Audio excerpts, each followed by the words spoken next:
Hello friends, so now it's time to teach you how to use a food scale. You can get a food scale from anywhere, Walmart, Target. I even have links on my Amazon. So all you want to do is grab your food scale and it comes with different units. So you can measure foods in ounces, you can measure them in grams, fluid ounces. Now let's say that you want to weigh out some chicken. So what I do is I put a bowl or a plate, I put it on the scale and then I reset it so then it goes back to zero. Okay, you want it at zero at your base.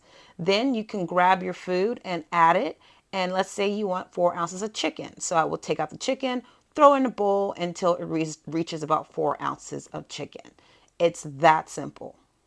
Now let's say that we want to measure out in grams. I like to measure out in grams for things like hot cereal, oatmeal. I really like to measure grams. So same thing, all you would do is to set your unit to grams, place your bowl, reset it to zero, and then you would take whatever you're using. Like for me, I'm using my hot cereal and I'm going to scoop it until it reaches the amount of grams I want.